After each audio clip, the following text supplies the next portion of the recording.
kalimah tauhid, kelebihan kalimah la ilaha illallah. Jadi satu nikmat yang Allah Subhanahu wa taala kurniakan kepada kita. Satu nikmat yang Allah Taala kurniakan kepada kita iaitu nikmat iman. Nikmat kepercayaan kita kepada Allah Subhanahu wa taala. Maka di antara kalimah yang mulia yang disampaikan oleh Nabi sallallahu alaihi wasallam iaitu kalimah la ilaha illallah. Kalimah la ilaha illallah. Mana kalimah yang pendek. La tiada, ilaha Tuhan, illa kecuali.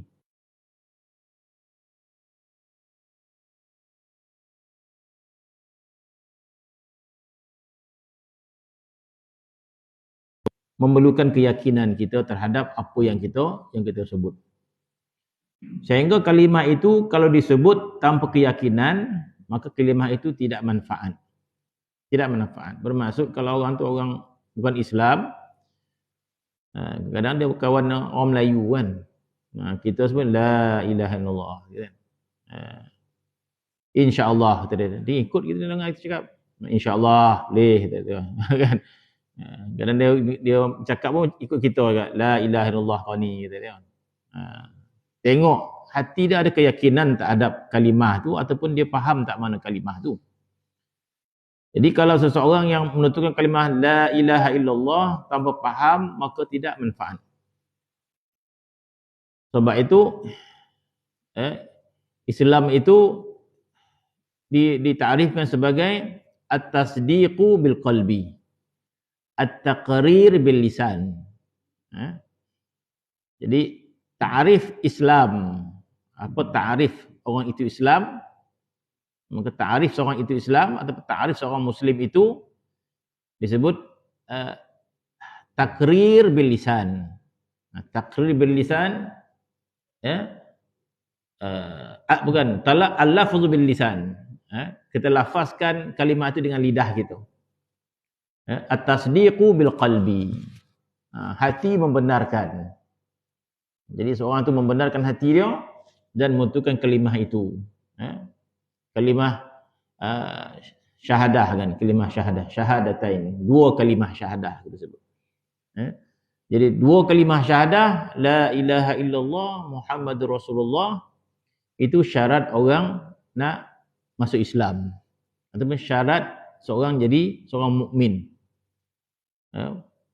Maka jadilah Islam itu at-tasdiqu bil qalbi wa takrir bil lisan. Iqrar ni pengakuan dengan lidah itu.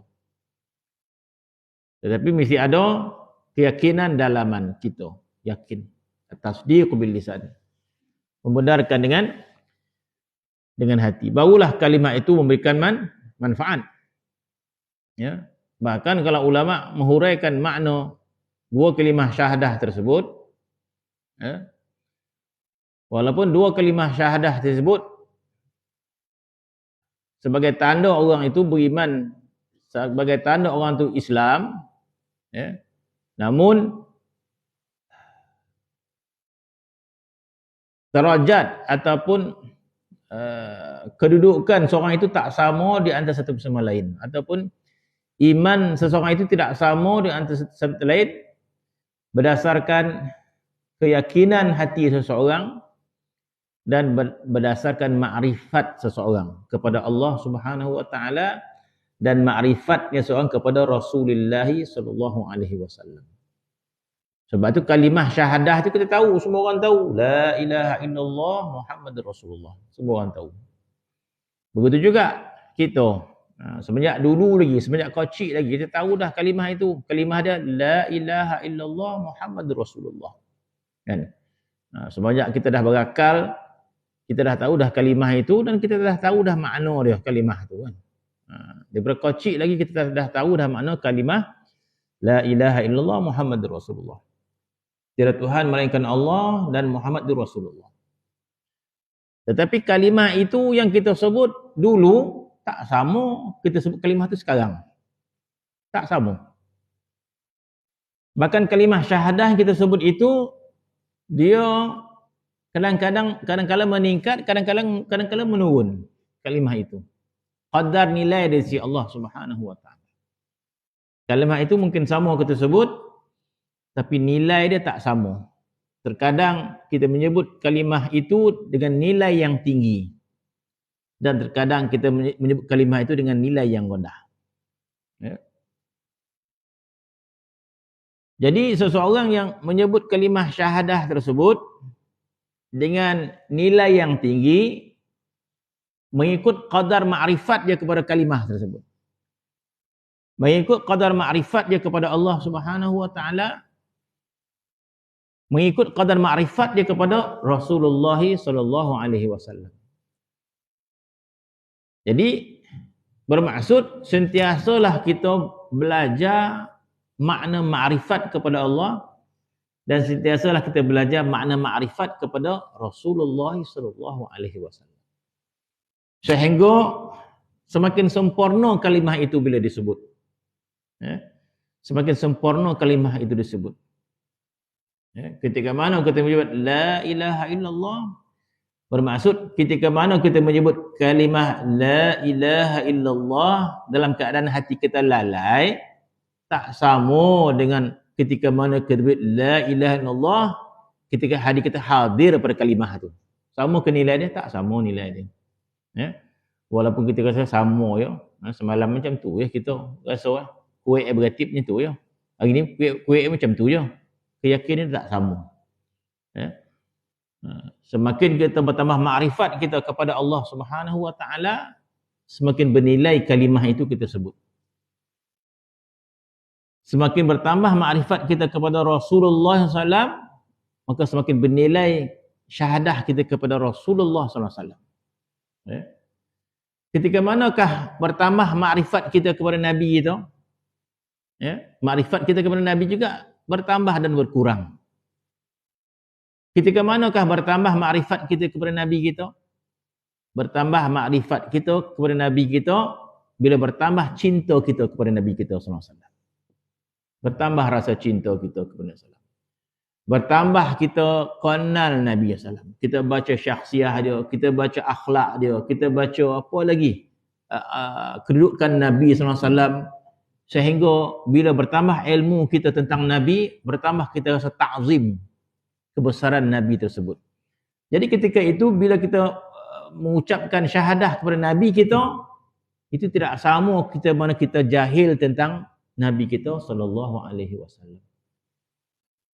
Jadi begitulah bagi orang yang diberikan kepahaman betapa tingginya nilai ilmu ni, ya, betapa bernilainya ilmu, ya. Allah Subhanahu wa taala sebut dalam Al-Quran, Nabi juga sebut hadis, ya, betapa tingginya nilai ilmu. Apatah lagi ilmu tentang Allah Subhanahu wa taala. Maka kita bertambah ilmu kita tentang Allah Subhanahu wa taala, bertambah makrifat kita kepada Allah Subhanahu wa taala, dalam erti kata bertambah rasa cinta kita kepada Allah Subhanahu wa taala. Bertambah makrifat kita kepada Allah Subhanahu wa taala dalam erti kata bertambah keagungan Allah dalam hati kita.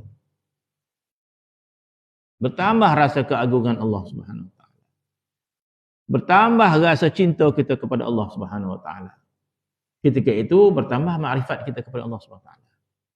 Dan orang yang bertambah dalam hatinya rasa keagungan Allah, orang yang bertambah dalam hatinya rasa cinta kepada Allah, tidak semudah itu pencapaian dia. Sudah pastilah melalui proses-proses mujahadah. Sebab nafsunya mengajak kepada cinta kepada dunia, cinta kepada harta dan sebagainya. Jadi mestilah melalui proses mujahadah, sehingga hatinya meninggalkan kecintaan kepada dunia melalui proses mujahadah, melalui proses ilmu dan sebagainya. Akhirnya dia meyakini, dia melihat bahawa tidak ada yang lebih penting kecuali Allah Subhanahu wa taala. Berdasarkan ilmu, kepahaman dan sebagainya. Allah Subhanahu wa taala berfirman dalam Al-Quran, kullu man 'alaiha fan Wa yabqa wajhu rabbika dzul jalali wal ikram. Kalau orang baca ayat ni dengan penuh cerdik, apakah pilihan dia? Apabila Allah Ta'ala sebut dalam Quran, kullu man 'alaiha fan. Setiap yang bernyawa ataupun setiap yang wujud di dunia ini fan, akan binasa. Wa yabqa wajhu rabbika dzul jalali wal ikram. Yang kekal hanya Allah. Jadi kalau kita baca ini penuh kesedaran, apa yang kita faham? Bermaksud rugi kita, malang kita, bila kita pautkan hati kita kepada sesuatu yang akan binasa. Malang kita, rugi kita bila kita menyayangi sesuatu yang binasa. Kita menyayang dunia, dunia akan hancur. Kita menyayang harta ni akan hancur. Allah Ta'ala berkata, wa yabqa wajhu rabbika dzul jalali wal ikram. Yang kekal hanya Allah Subhanahu wa taala. Maka di akhirat nanti kita jadi malu, kita jadi apa lagi? Apabila kita membawa ingatan-ingatan yang lain daripada Allah Subhanahu wa taala. Kita meninggalkan ingatan kita kepada Allah Subhanahu wa taala. Kita meninggalkan untuk rasa keagungan Allah, dan Allah Subhanahu wa taala akan apa? Akan ikat ataupun akan meteri. Bahasa tu tinggi bona punya. Akan apa? Akan tutup hati kita itu ketika kita mati. Tuhan meteri dia. Faham tak tu? Meteri tu. Tuhan meteri dia. Makna itulah dia. Bermaksud kalau kita meninggal dunia, hati kita mencintai dunia, Tuhan ikat hati tu. Jadilah macam tu. Bermaksud ketika kita mati, hati kita cinta kepada dunia, cinta kepada harta dan sebagainya. Tuhan meteri hati itu, dibawa di hadapan Allah Subhanahu wa taala. Maka ketika itu kita akan jadi orang yang segan dan malu dan sebagainya. Sebab kita tidak lagi mampu untuk meletakkan kebesaran Allah dalam hati kita. Sebab nak meletakkan kebesaran Allah hati kita masa hidup ni. Masa hidup ni. Tapi kita tak andap masa hidup ni sebab apa? Otak pun nak masuk ke dalam ni, nak fikir yo. Rumah pun nak bosarkan dalam ni, kereta pun nak bosar juga. Mana kita yang pilih macam tu? Manusia pun kita nak bosarkan dalam hati kita ni. Jadi ketika mana hati kita membosarkan yang lain daripada Allah, bermaksud kurang makrifat kita pada Allah Subhanahu wa taala. Sudah pasti kalimah la ilaha illallah tidak tinggi manfaat dia. Sebab kita tak rasa kebesaran kalimah itu. Sebab hati kita yang besar ni harta dunia. Kita menyebut kalimah la ilaha illallah juga, tapi kalimah Allah itu tidak membesar dalam hati kita. Salahnya kita lah, bukan salah orang lain. Kita sendiri yang memilih untuk membesarkan yang lain daripada Allah Subhanahu wa taala. Allah Taala sebut dalam Quran, apa yang kamu ingat, apa yang kamu puja, apa yang kamu cintai, kullu man 'alaiha fan. Semua itu akan binasa. Wa yabqa wajhu rabbika dzul jalali ikram. Yang kekal hanya Allah. Berbahagialah orang yang cerdik di dunia ini menolak segala kebesaran. Nafsunya membisik, harta itu besar, dunia itu besar, rumah itu besar. Orang rumah memang besar dah. Apa lagi besar. Jadi bermaksud kita tidak menolak kebesaran-kebesaran yang lain daripada Allah Subhanahu wa taala. Kita sendiri biarkan sebegitu. Maka perlu mujahadah. Allah Subhanahu wa taala perintah kita supaya mujahadah. Wajahidu fillahi haqqa jihadih. Wajahidu fillahi haqqa jihadih. Itu ayat kalau orang memahami makna teks Quran itu ayat yang bukan tegas, ayat yang serius. Bukan main-main. Wajahidu fillahi haqqa jihadih. Allah Ta'ala mengatakan wajahidu fillah. Jahidu ni apa? Mujahadah ni apa? Mujahadah ni sesuatu yang bukan main-main. Itu mujahadah dia. Macam anak kita belajar, kau jangan main-main, belajar betul-betul. Kan? Kadang-kadang dia main, tapi kadang-kadang ada budak dia main-main tapi dia belajar. Tak tentu juga. Kadang-kadang nampak dia sungguh tapi dia main-main. Jadi maksud kalau belajar kita, sungguh-sungguh belajar. Dia sungguh-sungguh belajarlah. Dia ada kesungguhan belajar. Begitulah apabila Allah Subhanahu wa taala suruh kita beramal ataupun suruh kita supaya mengenal diri dia, maka Allah Taala kata sungguh-sungguh, buat sungguh-sungguh. Wajahidu fillahi. Bersungguh-sungguhlah pada Allah. Bersungguh-sungguhlah. Ayat wajahidu fillah ini makna dia, kalau orang belajar bahasa Arab, maksudnya luas dan mendalam. Allah Ta'ala tak sebut wajahidu fi sabilillah, wajahidu fi ibadillah. Tapi Allah Ta'ala kata wajahidu fillah. Berjihadlah pada Allah. Jadi punya makna yang banyak. Mengikut pentafsiran, semua kono maksud dia. Wajahidu fillah, berjihadlah pada ibadat kepada Allah. Ya. Wajahidu fillah, berjihadlah pada jalan Allah. Ya. Wajahidu, berjihadlah pada ma'rifat kepada Allah pun ia juga makna dia. Jadi kalau kita ambil ayat wajahidu fillahi, berjihadlah pada Allah, dalam berarti kata bersungguh-sungguhlah kamu untuk ma'rifat kepada Allah, maka Allah Ta'ala mengatakan haqqa jihadih, dengan sebenar-benar berjihad. Haqqa jihadih, jihad sungguh-sungguh. Sebab itu jalan ma'rifat kepada Allah adalah jalan yang bersungguh. Bukan jalan main-main, bukan jalan nyambil-nyambil. Sambil tak ada duit apa kita. Cubalah bertip. Mana? Kita sambil-sambil je. Macam orang berniaga sambil-sambil lah. Berniaga tak? Tengoklah sambil-sambil lah. Kalau ada waktu time kosong, niaga. Sambil-sambil je. Dapat rezeki sambil-sambil lah kan. Tetapi Allah Subhanahu Wa Taala berikan satu kesungguhan. Sebab apa? Sebab nilai makrifat itu amat besar. Nilai makrifat itu sangat berguna pada kita. Di akhirat nanti. Jadi apa maksud makrifat?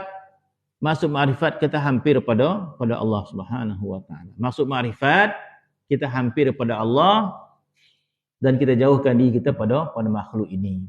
Apa maksud jauhkan diri pada makhluk? Bermaksud kita tidak melihat kebesaran makhluk ini.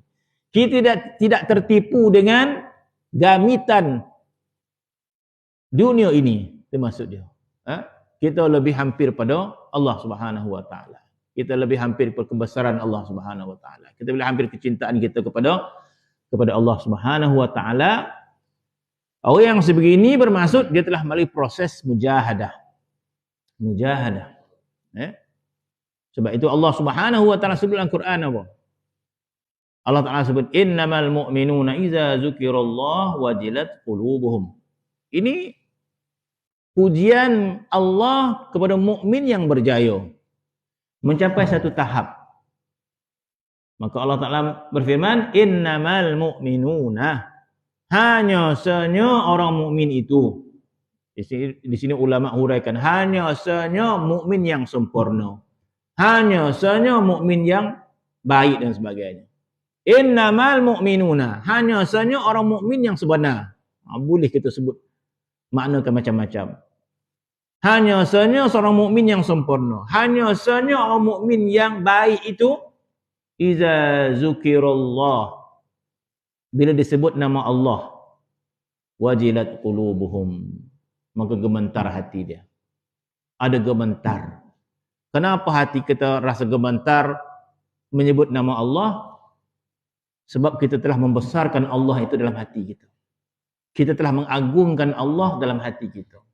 Kita telah memuja Allah dalam hati kita. Sekadar kita menyebut nama dia, rasa gemetar. Jadi rasa gemetar menyebut kalimah Allah itu salah satu tanda makrifat kita kepada Allah Subhanahu Wa Taala. Itu tanda makrifat dia. Ya.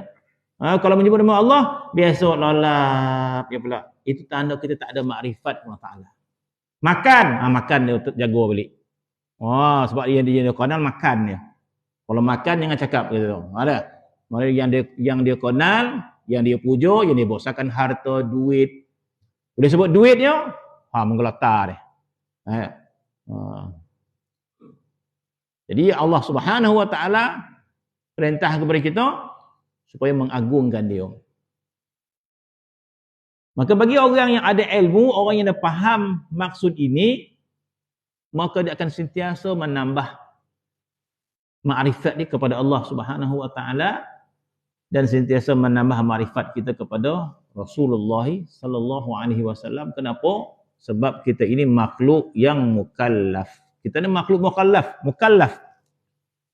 Makhluk mukallaf ni dua sahaja. Jin dan manusia. Yang lain tidak mukallaf. Yang mukallaf jin dan manusia. Yang ada tugasan di dunia ini, dua makhluk saja yang ada tugasan. Jin dan manusia. Maka dia makan mukallaf. Ditaklifkan, diwajibkan, diperintah, disuruh, diarahkan kita. Itu maksud dia.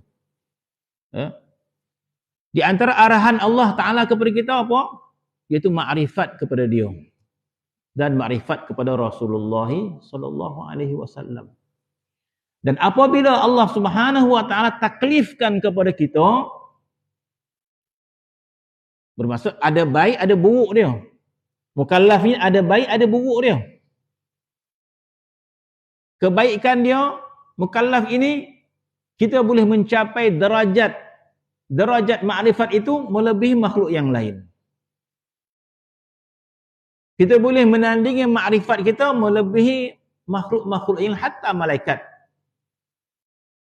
Sebab itu ulama mengatakan bahawa para anbiya itu lebih tinggi derajat daripada malaikat. Rasulullah Nabi Muhammad lebih tinggi daripada malaikat Jibril alaihi salam. Bahkan Al-Quran, Allah Subhanahu wa taala menyebut manusia ini bila beriman, bila taat, mereka adalah sebaik-baik makhluk di sisi Allah Subhanahu wa taala. Bermaksud lebih tinggi derajat daripada malaikat secara pandangan daripada Allah Subhanahu wa taala. Allah Taala berfirman dalam surah Al-Bayyinah, Innal ladzina amanu wa 'amilus solihati ulaika khairul bariyah. Sesungguhnya orang beriman dan beramal soleh, mereka itu sebaik-baik bariyah. Bariyah ni makhluk, sebaik-baik makhluk. Bariyah jin, manusia, binatang, malaikat pun bariyah. Bariyah ni makhluk.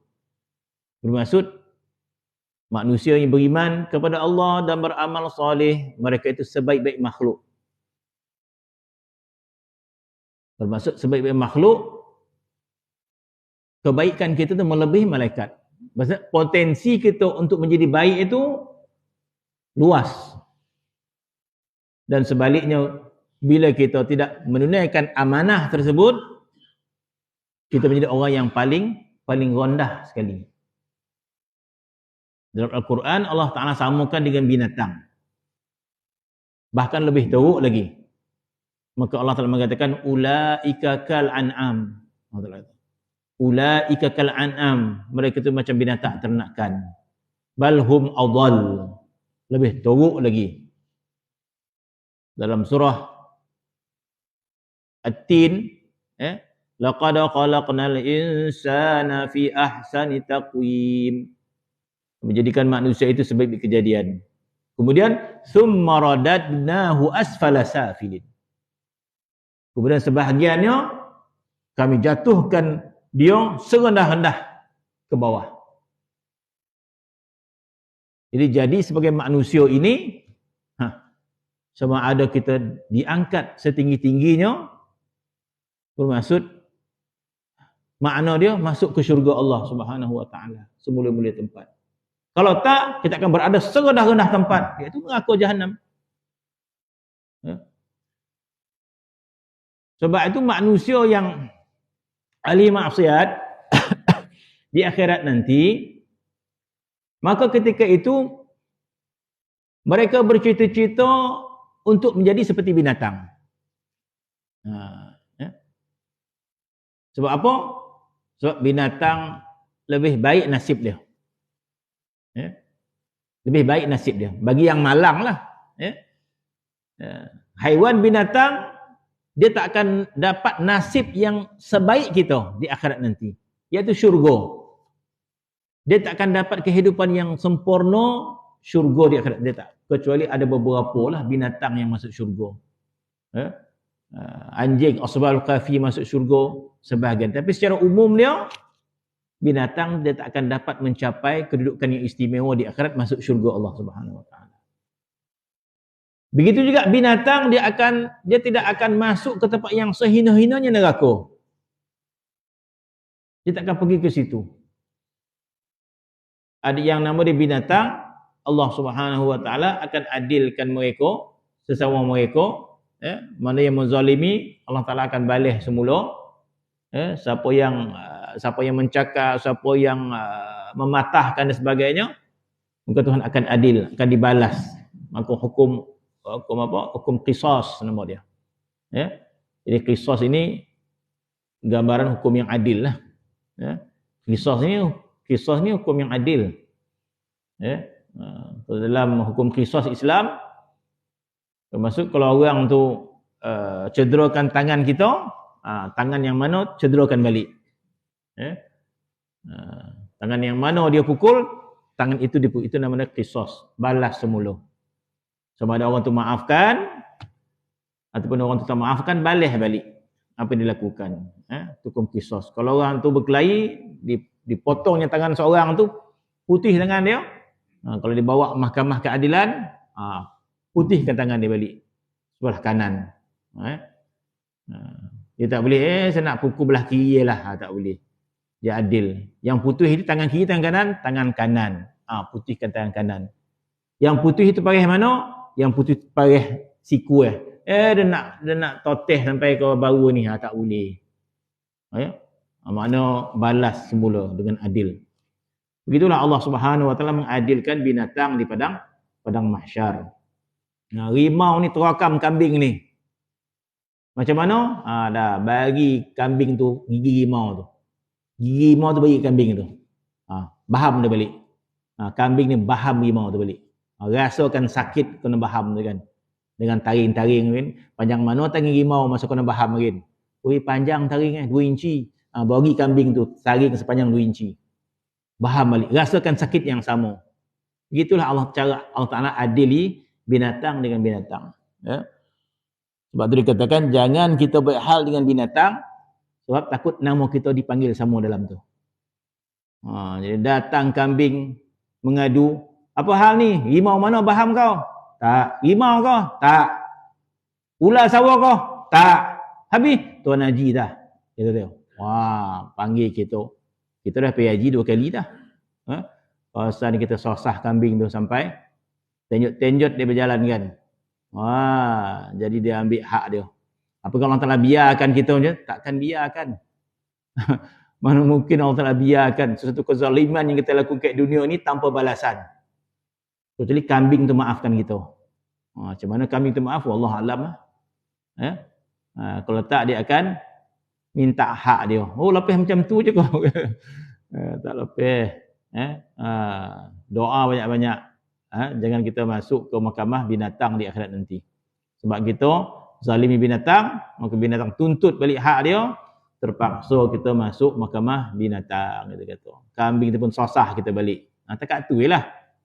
Dia tak ada ambil pahala kita, tak ada. Pahala kita dia tak ambil. Dia nak balas tu je. Maka apabila binatang tadi selesai diadili, maka Allah Ta'ala mengatakan kunu turaba. Jadilah kamu semua itu tanah. Jadi manusia semua melihat binatang tadi yang diadili jadi tanah semua. Mereka kata tak kena neraka pun. Jadi bagi orang yang tak beriman, bagi orang yang fasik, yang tahu nasib kena neraka, bercita-cita dia. Alangkah baiknya kami jadi macam binatang ni. Tak ada masuk neraka. Maka dalam Al-Quran Allah Ta'ala sebut, manusia berkata, ya laitani kuntu turaba. Allah Ta'ala sebut dah. Perkataan manusia di padang mahsyar nanti itu, Tuhan dah sebut dalam Al-Quran siap-siap dah perkataan itu. Maka manusia berkata, ya laitani kuntu turaba. Alangkah baiknya kami nak jadi tanah. Tapi tidak. Sebab apa? Manusia itu, nasib dia sangat dahsyat. Itu maksud amanah yang perlu kita tanggung. Jadi bagi orang yang bijak, kita pilihlah. Kita nakkan yang jalan yang baik ataupun jalan yang tak baik. Selagi mana kita ada akal, kita bertanggungjawab di atas perbuatan kita. Selagi kita berakal, kita bertanggungjawab di atas pilihan kita. Allah Ta'ala sebut dalam surah Insan, inna hadainahus sabil imma syakiran wa imma kafura. Kami dah tunjuk kepada manusia jalan. Ni jalan baik, ni jalan tak baik. Ni jalan sembahyang, ni jalan tak sembahyang. Ni jalan ambil rotor dengan elok, ini jalan mencuri. Kita pilih. Kita yang memilih. Ya. Jadi begitulah. Bila kita menyebut tentang ma'rifat kepada Allah Subhanahu wa taala, maka kita pilih untuk kita menambahkan makrifat kita kepada Allah Subhanahu wa taala, untuk menambahkan makrifat kita kepada Rasulullah sallallahu alaihi wasallam, sebab kita makhluk yang mukallaf. Adapun selain jin dan manusia, dikatakan mereka semua makrifah kepada Allah, makrifah kepada Rasulullah sallallahu alaihi wasallam. Pada sudut makrifah dia. Jadi semua makhluk ini makrifat kepada Allah, makrifat kepada Rasulullah sallallahu alaihi wasallam. Allah Ta'ala berfirman dalam Quran, wa in min syai'in illa yusabbihu bihamdi. Tidak adalah sesuatu makhluk ini kecuali semuanya bertahmid dan bertasbih kepada Allah Subhanahu wa taala. Walakin la tafqahuna tasbihahum, cuma kamu tak faham tasbih dia. Dalam hadis Nabi sallallahu alaihi wasallam menceritakan kepada kita betapa makhluk ini sangat-sangat mengenali Nabi sallallahu alaihi wasallam dalam erti kata makrifat yang sebenar. Yang mana sepatutnya kita yang seperti itu. Sepatutnya kita yang makrifat sebagai makhluk itu. Kita pula yang ke belakang, kita pula yang tercorot ke belakang. Tak kau kita kata tak patut sangat, sedangkan kita ada akal dan sebagainya. Berbicara tentang makhluk yang mencintai Nabi SAW, itu banyak sekali. Nabi SAW ketika mana berziarah ke Bukit Uhud, Nabi tahu Bukit Uhud tu mencintai dia. Nabi tahu. Di sini memberi ilmu kepada kita, seseorang yang mencintai Nabi, Nabi tahu. Seseorang yang mencintai Rasulullah tahu. Jadi ini memudahkan kerja kita sebenarnya. Yang susah kalau kita mencintai seseorang, orang tu tak tahu, kan susah. Kita kemin sayang dah, tak reti je dah. Dah lama baru kita beritahu. Apa kata tak kaban kata dia. Dan dah lama cinta dah dia kata. Dekat 5 tahun dah lah apa tak kaban baru tahu. Jadi susah. Tapi kalau kita mencintai seorang tu tahu mudah. Dan Nabi SAW mengetahui. Apa dalil Nabi mengatakan kita mencintai dia? Bahkan qadar kita mencintai Nabi, Nabi tahu. Dalil dia, Nabi mengetahui Bukit Uhud mencintai dia. Ketika mana Nabi datang ke Bukit Uhud, Nabi melihat Bukit Uhud, maka Nabi mengatakan, Uhud jabalun yuhibbuna wa nuhibbuh. Siapa boleh tahu macam tu? Nabi SAW mengetahui. Nabi apabila sampai ke Bukit Uhud, Nabi pandang Bukit Uhud, maka Nabi kata, Uhud, Bukit Uhud ini, jabalun, satu bukit, yuhibbuna, dia mencintai kami. Wa nuhibbuh, dan kami cinta kepada dia. Sebab Nabi SAW, bila orang mencintai dia, Nabi akan luahkan cinta kepada orang itu. Ketika mana Nabi SAW sampai ke Madinah Al-Munawwarah. Bila sampai ke Madinah, dengan tanpa Nabi suruh dan sebagainya, wanita-wanita di Madinah berqasidah dia. Tala'al badru alaina min thaniyatil wada'. Maka Nabi sampai. Maka Nabi tanya perempuan, apakah engkau mencintai aku? Ya Rasulullah. Kami sangat mencintai kau ya Rasulullah. Kami sangat gembira kepada engkau ya Rasulullah. Maka Nabi berkata, ketahuilah aku juga mencintai kamu. Bermaksud Nabi tidak biarkan kecintaan orang pada dia sebegitu sahaja. Nabi luahkan cinta dia. Itu Nabi SAW. Dan Nabi mengetahuinya kecintaan orang pada dia. Begitulah yang ditunjukkan oleh Tunggul Tamar yang kita cerita dahulu. Tunggul Tamar mencintai Nabi SAW. Nabi baca khutbah, maka Tunggul Tamar itu berada di sisi Nabi. Ketika Nabi letakkan tangan di situ. Jadi mimbar Nabi itu biasa saja. Ada tempat duduk, letak batang tamar tu letakkan, dan Nabi letakkan tangan dia, dah khutbah mana tak. Biasa macam itulah, potong batang tamar letak, itulah duduk. Ringkas sangat. Ya.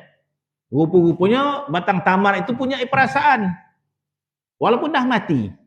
Batang tamar itu bukan batang tamar yang hidup tak. Batang tamar yang dah mati. Tunggul tamar dalam bahasa Arab sebut jizi'. Jiz'ut tamar. Jizi' ni tunggul yang dah mati itu nama jizi'. Jiz'ut tamar. Di situlah Nabi khutbah, letakkan tangan, pegang. Rupa-rupanya Tunggul Tamar itu mencintai Nabi SAW bersangatan. Bersangatan cintanya. Sehingga bila sahabat menawarkan kepada ya Rasulullah, kami tengok mimbar ni nampak macam ringkas benar-benar lah. Boleh tak kami buat mimbar yang baru yang cantik? Silakan, Nabi kata. Sahabat nak buat mimbar yang cantik, silakan. Maka sahabat pun buat mimbar yang cantik. Satu ketika bila Nabi baca khutbah, mimbar baru pun sampai. Bila sampai mimbar baru, Nabi pun ketepikan Tunggul Tamar ni. Ketepikan ni.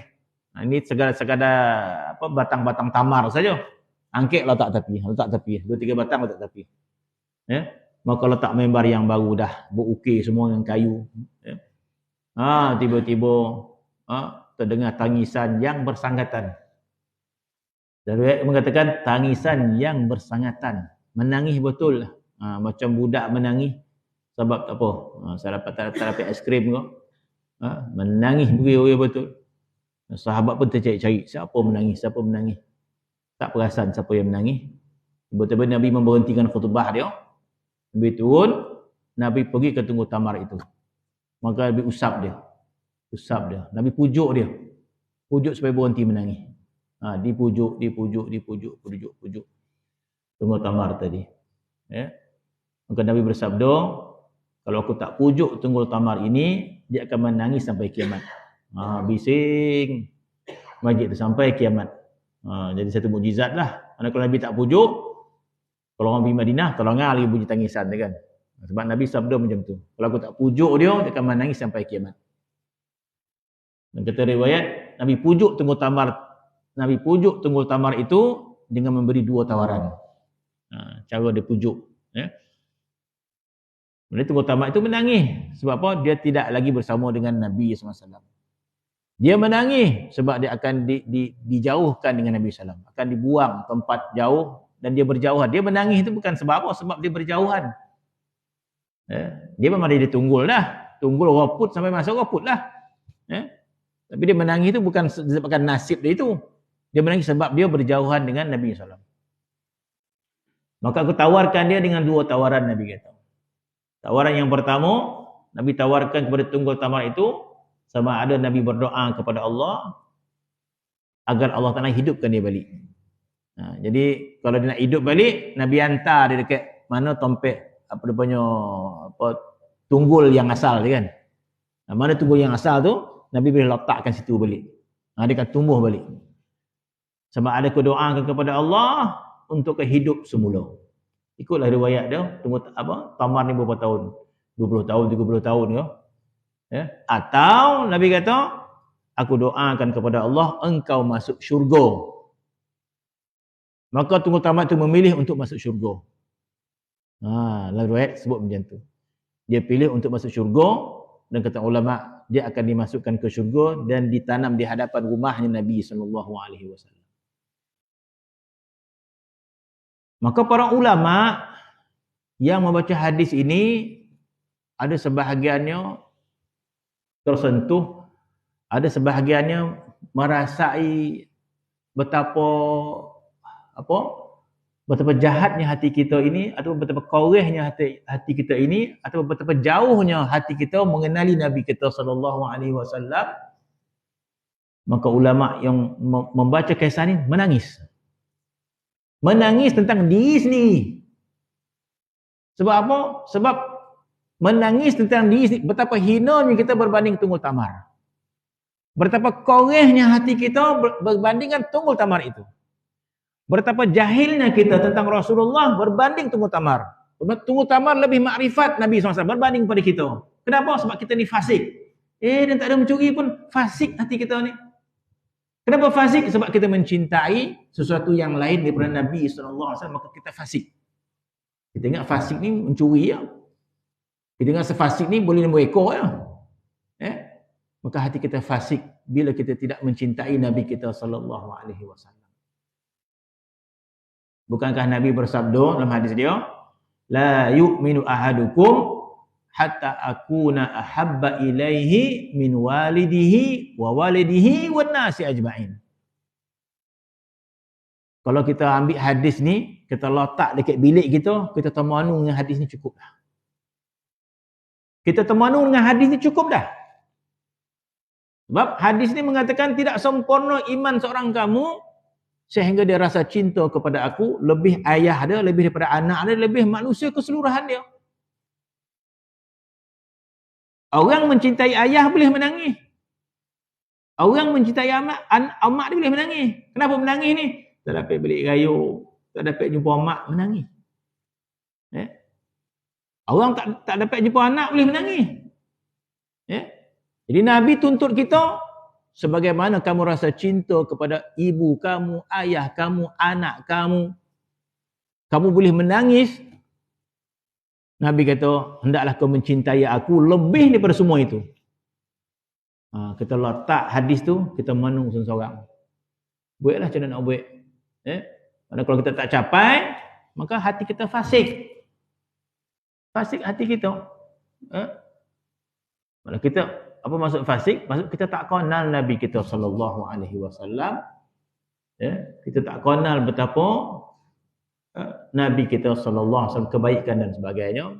Sebab tu kita tak dapat mencintai Nabi kita SAW. Maka jadilah kalimah syahadah itu kalimah yang tinggi. La ilaha illallah kalimah yang tinggi. Tetapi qadar kalimah itu mengikut makrifat kita kepada Allah Subhanahu wa taala. Maka Nabi bersabda dalam hadis dia, Nabi bersabda jaddidu imanakum. Nabi bersabda, perbaharulah iman kamu. Tajdid. Tajdid ni baharui iman kamu.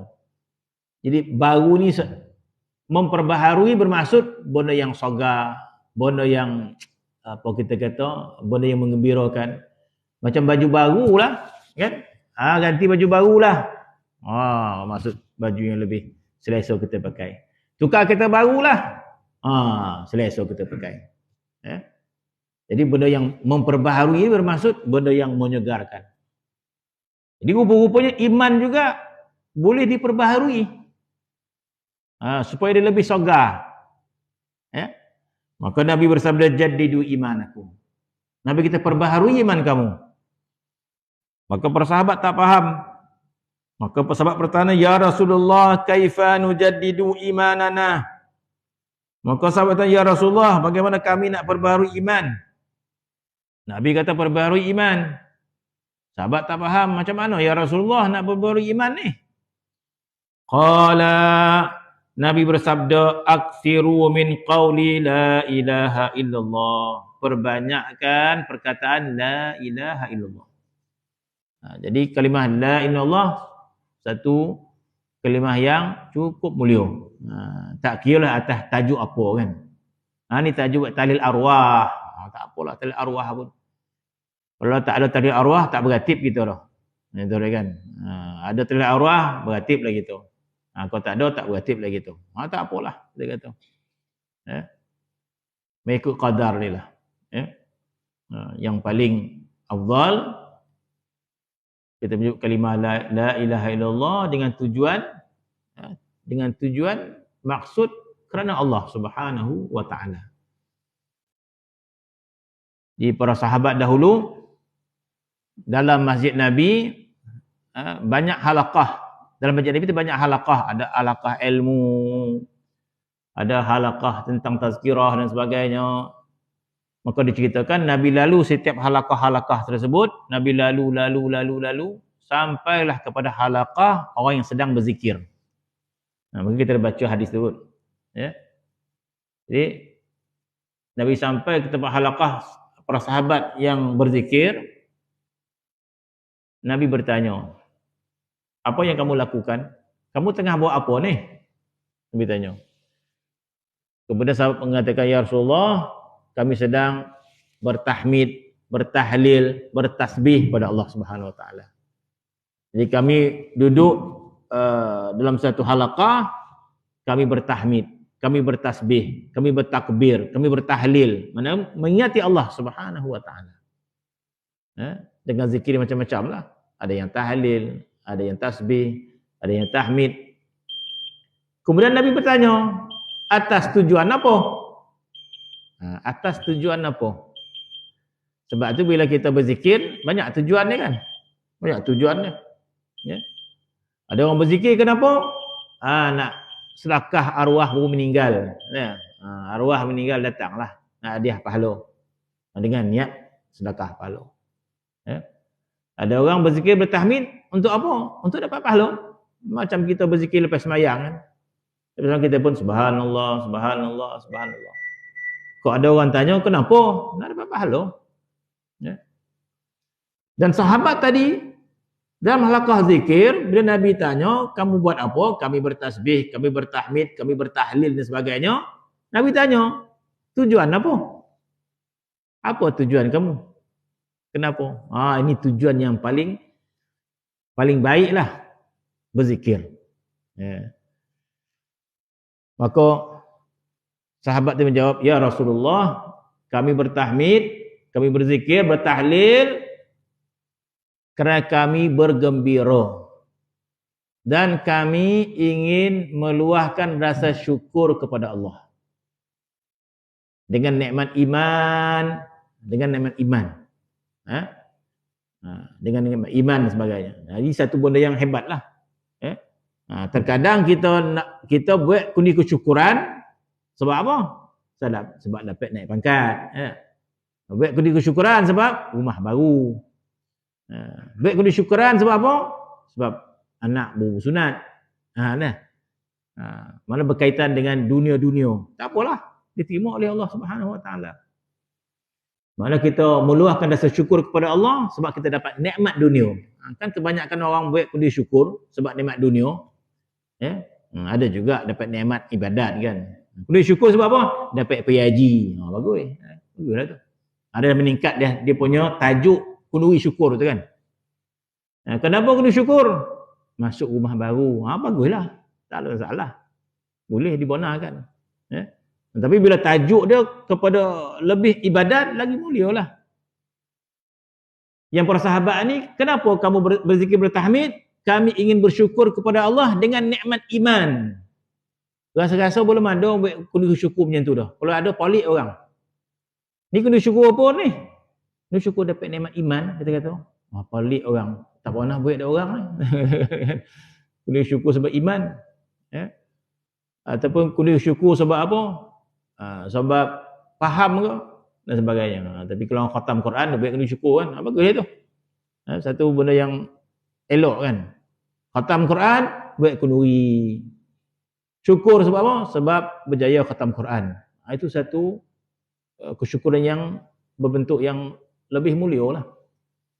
Jadi para sahabat tadi, kami meluahkan rasa syukur kepada Allah dengan nikmat iman yang Tuhan kurniakan kepada kami. Maka Nabi mengatakan, ketahuilah sesungguhnya malaikat Jibril alaihissalam memberitahu kepada aku, Allah Subhanahu Wa Taala berbangga-bangga dengan kamu di hadapan malaikatnya. Bermaksud Allah Taala berbangga-bangga kepada malaikat dia tentang perbuatan orang berzikir itu. Jadi kalau kita baca hadis tu, apa maksud dia? Maksud dia, Allah Subhanahu Wa Taala lebih hampir kepada kita berbanding malaikat. Allah Ta'ala lebih sayang kita berbanding malaikat. Banyak hadis kalau kita baca tentang amalan-amalan yang kita lakukan dekat dunia ni, orang pergi haji, orang berada di padang Arafah, orang berzikir dan sebagainya, hadis-hadis itu bunyi dia, Allah Ta'ala berbangga dengan kita di hadapan malaikatnya. Tak ada hadis yang menyebut Allah Ta'ala membanggakan malaikatnya di hadapan kita, tak ada. Allah Ta'ala membanggakan malaikat di hadapan kita, tak ada. Tapi hadis yang menyebut Allah Ta'ala berbangga dengan kita di hadapan malaikatnya. Apa maksud dia? Macam kita nak berbangga kepada orang, kita bawa anak kita. Kan? Saya nak berbangga-bangga lah sikit dengan anak saya ni, baru dapat masuk universiti. Kita rasa syukur, bukan bangga takabur tak. Rasa gembira, kita nak meraihkan kegembiraan anak kita kepada orang. Adakah kita nak meraihkan gembira orang kepada anak kita? Mana tak boleh ada orang lah. Ayah nak tunjuk gembira kat kau lah. Anak-anak depan ni 10 orang. Ni ada orang mana ayah jumpa tepi jalan nak ya. Mana ada kita bergembira dengan orang di hadapan anak? Tak ada. Yang ada kita bergembira kepada orang dengan anak kita. Walaupun sikit, puas kita nak nunggu anak ni apa kejayaan dia kan. Wah, adalah sekali dia masuk pertandingan tiup belon, menang. Itu pun kita nak angkat juga. Kita sabut-sabut dengan orang. Anak saya pagi tadi, kau tahu tak? Apa dia? Menang tiup belon. Dia tahu. Ustaz, modal tak ada, budak kecil ni, modal apa? Itu pun jadi. Dah besar budak saya, lagi banyaklah kita nak berbangga. Anak saya dah bersunat dah, kata. Apa maksud dia? Kita tak ada mak ayah yang berbangga dengan orang. Panggil anak kau tahu tak? Jiran sebelah dah sunat dah. Ayah riang betul. Pelik anak dengar mana? Ya. Yang ada, dia akan cerita kepada jiran-jiran anak dia berjaya. Menggambarkan si ayah itu hampir kepada anak berbanding orang lain. Begitulah Allah Subhanahu Wa Taala. Allah Subhanahu Wa Taala sangat hampir kepada hamba-Nya. Ya, malaikat makhluk yang taat. Tetapi Allah Ta'ala lebih hampir kepada hamba-Nya. Sebab itu banyak hadis kita baca, bila kita buat taat, Allah Ta'ala rasa gembira itu, nak menggambarkan kepada kita betapa gembiranya Allah. Allah nak tunjukkan sifat dia macam sifat kita, supaya kita faham. Sebab tu dalam hadis, sebagian hadis, Allah Ta'ala nak gambar seolah-olah sifat Allah tu macam kita. Tapi bukan itu. Nak menggambar, nak faham betapa gembiranya Allah Subhanahu Wa Taala. Bukankah ada satu hadis yang nak menceritakan betapa gembiranya Allah dengan taubat hamba-Nya. Jadi bila kita bertaubat kepada Allah, bila kita bertaubat daripada dosa kita, betul-betul bertaubat, tubu ilallahi taubatan nasuha. Bertaubatlah kepada Allah dengan taubat nasuha, mana betul-betul bertaubat. Maka dalam hadis menyebut Allah Subhanahu Wa Taala bersangatan gembira dengan taubat hamba-Nya, lebih gembira dengan seseorang. Tuhan nak gambarkan bagaimana gembiranya. Bila disebut Tuhan gembira, tak terbayang gitu macam mana rupa Tuhan gembira ni. Maka Tuhan bagikan perumpamaan. Lebih gembira lagi, Tuhan mengatakan dengan taubat hamba-Nya, dengan seseorang yang kehilangan barang dagangan. Untuk dia penuh barang dagangan untuk dijual. Kalau laku tu mungkin 500,000. Maka Allah Ta'ala lebih gembira dengan seseorang yang membawa barang dagangannya, tiba-tiba dia tidur tengah jalan. Tidur kejap, letak barang dagangannya, dia tertidur. Hadis tu menceritakan satu persatu untuk kita dapat hayati macam mana gembiranya Allah Ta'ala. Sehingga Allah Ta'ala ceritakan detail supaya kita faham, dapat gambarkan. Seorang lelaki yang tidur sebentar, barang dagangan dia berada di hadapan dia, bila dia jaga, barang dagangan dia hilang. Sodih tak lelaki tadi? Sodih. Maka barang dagangan dia hilang. Allah Ta'ala mengatakan. Kemudian lelaki itu bermunajat, berdoa kepada Allah Subhanahu Wa Ta'ala, berdoa. Sodihlah, mengharapkan. Kalau barang dagangan tu kembali semula, riang tak lelaki tadi? Rianglah. Duit kita hilang 500,000. Tiba-tiba dapat balik. Kita kata, nak khabar macam mana tak dapat riang sangat.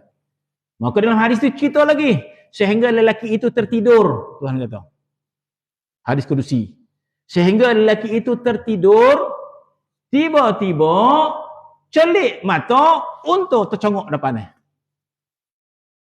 Maka Tuhan sebut lagi dalam hadis kursi itu, sehingga dia gembira dan dia meluahkan, ya Allah, terima kasih, engkaulah hamba, akulah Tuhan.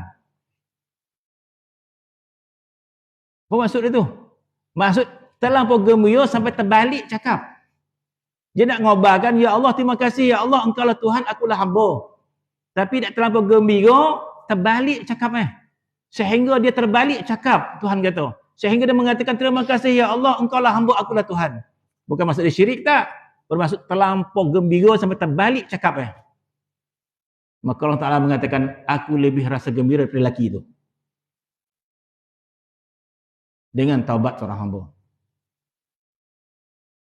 Jadi Allah Subhanahu Wa Ta'ala menceritakan, apabila manusia, umat Islam, berada di Arafah, semua umat Islam berada di Arafah, maka Allah dalam hadis mengatakan, aku berbangga-bangga kepada malaikat.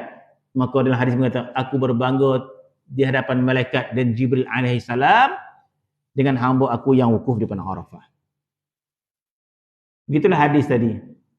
Nabi mengatakan, bila sahabat tadi mengatakan, ya Rasulullah, kami berzikir, kami bertahmid, kami bertasbih kepada Allah untuk meluahkan gembira kami dengan nikmat iman yang diberikan oleh Allah Subhanahu Wa Ta'ala, maka kami luahkan rasa gembira kami dengan berzikir kepada Allah Subhanahu Wa Ta'ala. Maka Nabi mengatakan, ketahuilah, Jibril alaihissalam datang beritahu, sesungguhnya Allah Ta'ala berbangga dengan kamu di hadapan malaikatnya.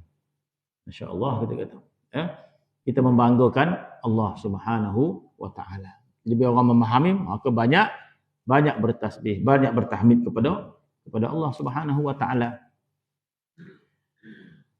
Maka Nabi mengatakan, aktsiru min qawli la ilaha illallah, perbanyakkan mengucap la ilaha illallah.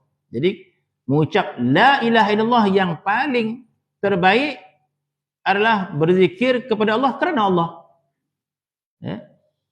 Berzikir kepada Allah kerana Allah, ataupun kerana kita bersyukur pada Allah, ya, ataupun lebih mutlak lagi kerana Allah, berzikir kepada Allah kerana Allah, ya. Mana kita berzikir saja sebab berzikir, mungkin saja kita nakkan pahala zikir, ya silakan. Tetapi ketika berzikir semata-mata kerana Allah Subhanahu Wa Ta'ala, maka diberikan pahala ganjaran oleh Allah Subhanahu Wa Ta'ala. Dan hadis yang terakhir, an Ya'la bin Shaddad qala haddatsani Abi Shaddad bin Aus wa Ubar bin Samit hadirun yusaddiquhu qala kunna 'inda an-nabiy sallallahu alaihi wasallam wa qala hal fikum gharib yani ahli kitab, qulna ya Rasulullah, fa amara bi ghalqil babi fa qala irfa'u aydikum wa qulu la ilaha illallah, fa rafa'na aydana sa'atan thumma qala alhamdulillah Allahumma innaka ba'athani bihadhil kalimah wa atani 'alaiha al-jannah wa innaka la tukhliful mi'ad, thumma qala ala abshiru fa inna Allah qad ghafara lakum, rawahu Ahmad bi isnadin hasan. Hadis yang diriwayatkan daripada sahabat Nabi tadi, daripada Ubadah bin Samit, dia mengatakan, sesungguhnya kami pada satu ketika berada di sisi Nabi sallallahu alaihi wasallam dan Nabi bersabda, hal fikum gharib, ada tak di kalangan kamu ni orang yang ganjil? Gharib, orang ganjil. Hal fikum gharib, ada tak orang yang ganjil? Yang dimasukkan gharib, ganjil di sini dalam hadis mengatakan yakni ahli kitab. Yang dimasukkan ini ahli kitab. Dalam hadis ni huraikan maksudnya ahli kitab. Tapi ada juga sebagian ulama yang huraikan hadis ini, makna gharib ni orang yang tak faham. Nah, orang yang tak faham juga ada sebagian ulama kata bermaksud gharib. Dalam hadis mengatakan ahli kitab. Maka Nabi bersabda, hal fikum gharib, ada tak orang yang gharib ni apa? Orang asing. Ada tak orang asing? Ada tak orang asing? Jadi ulama di sini yang dimaksudkan orang asing ni ahli kitab. Orang Yahudi, Nasrani. Ya. Maka sahabat mengatakan, la ya Rasulullah, tak ada. Bermaksud di kalangan kami tak ada orang asing. Bermaksud yang ada dalam semua orang Islam.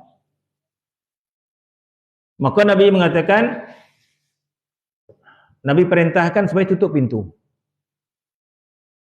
Fa amara bi ghalqil bab. Nabi suruh tutup pintu. Tutup pintu. Nabi kita ada orang asing tak dalam ni?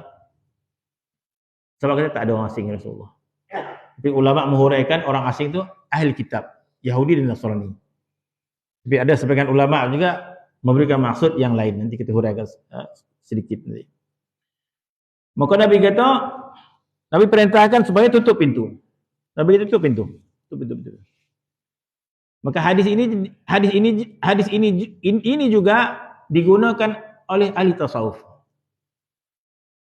Yaitu bila ada orang asing, tunggu dia keluar. Bila dah keluar, tutup pintu. Mana yang dalam ni ahli saja. Ni jadi pelik punya kan. Ni ahli saja, bukan ahli keluar. Ni nak berzikir, nak beratib ni. Siapa tak ahli keluar. Ya. Kalau saya kat Mosin macam tu. Sampai setempat yang bukan ahli keluar. Kat masjid semayang tunggu. Ahli tak? Tak ahli. Yang tak ahli minta keluar. Mula tu polik lah, manalah ambil dalil. Rupanya ada dalil. Hadis Nabi. Iaitu bila nak berzikir, ada orang asing tak? Tapi dalam haluan ni orang asing masuk Yahudi, Nasrani. Ada juga ulama dia uraikan masuk orang asing ni bukan ahli. Sebab ada sesuatu benda yang orang tak faham. Sebab tu ada kaedah bila berzikir tutup pintu. Tutup. Sebab takut ada orang asing, takut tak faham, nanti jadi fitnah di luar. Dia kata macam-macam, sebab dia tak faham. Maka ulama juga menjadikan hadis ini sebagai dalil ketika nak berzikir boleh kita keluarkan orang yang asing. Mana bukan ahli yang tak faham. Bila sahabat katakan la ya Rasulullah, tak ada orang asing ya Rasulullah, Nabi kata tutup pintu. Fa amara bi ghalqil bab. Nabi perintahkan tutup pintu semua. Wa qala, dan Nabi bersabda, irfa'u aydikum. Angkat tangan, Nabi kata. Irfa'u aydikum, angkat tangan. Wa qulu la ilaha illallah. Dan sebut la ilaha illallah. Mana Nabi beratib? La ilaha illallah. Mana-mana orang asing suruh keluar. Wa qul la ilaha illallah. Maka semua katakan farafa'na aydiyana sa'atan. Kami angkat tangan kami. Kemudian Nabi selesai dia berzikir la ilaha illallah, la ilaha illallah, dalam keadaan ditutup pintu itu tersebut. Kemudian Nabi berdoa alhamdulillah. Kemudian Nabi tutup dengan alhamdulillah. Allahumma, Nabi berdoa, ya Allah ya Tuhan kami, innaka ba'athani bihadzal kalimah. Ya Allah ya Tuhan kami, engkau utuskan aku dengan kalimah ini.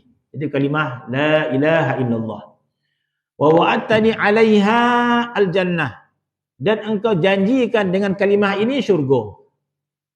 Memang kalimah ini jaminan adalah syurga. Nabi mengatakan man qala la ilaha illallah dakhal jannah. Barang siapa mengucap la ilaha illallah akan masuk syurga. Nabi kata. Maka sahabat, wa in yasriku wa in yazni ya Rasulullah. Walaupun orang tu mencuri, walaupun orang tu berzina ya Rasulullah, tak bertobat dengan zina, tak bertobat dengan mencuri dia, bermodalkan kalimah la ilaha illallah saja boleh masuk syurga. Apakah begitu maksud dia? Nabi mengatakan wa in yasriku wa in yazni. Walaupun dia mencuri, walaupun dia berzina, mana tetap layak masuk syurga, sama ada diazab oleh Allah Taala dengan dosa dia atau diampun oleh Allah Subhanahu Wa Taala, tetapi dengan kalimah itu menyebabkan orang masuk syurga. Sebab itu Nabi mengatakan wa wa'adtani 'alaihal jannah, dan Allah Taala berjanji kepada aku siapa menyebut kalimah ini masuk syurga. Wa innaka la tukhliful mi'ad, dan engkau ya Allah tidak mungkir janji. Maksud bila Allah Taala mengatakan barang siapa mengucap la ilaha illallah masuk syurga, Nabi pegang kata-kata itu dan mengatakan ya Allah engkau tidak mungkir janji ya Allah ya. Innaka la tukhliful mi'ad, Ya Allah, engkau tidak mungkin janji, ya Allah. Maksud kata-kata Allah di dunia bahawa orang mengucap kalimat akan masuk syurga. Nabi sangat gembira tentang janji ini. Sehingga Nabi mengatakan, innaka la tukhliful mi'ad. Ya Allah, engkau tidak mungkin janji ini, ya Allah. Tunaikan janji ini, ya Allah. Iaitu setiap orang yang mengucap la ilah masuk syurga. Thumma qala. Kemudian Nabi berkata, ala abshiru. Nabi mengatakan, abshiru. Kabar gembira kepada kamu yang berzikir ini. Abshiru, abshiru, kabar gembira kepada kamu yang telah berzikir ini. Innallaha qad ghafara lakum. Sesungguhnya Allah telah mengampunkan dosa kamu. Jadi maksud majlis zikir, majlis yang mendatangkan kegembiraan bagi Allah Subhanahu wa taala, dan Nabi memberikan kabar gembira kepada orang yang berada berzikir keampunan daripada Allah Subhanahu wa taala. Wallahu ta'ala a'lam. Bismillahirrahmanirrahim. Alhamdulillahirabbil alamin wassalatu wassalamu ala asyrofil anbiya'i wa ala alihi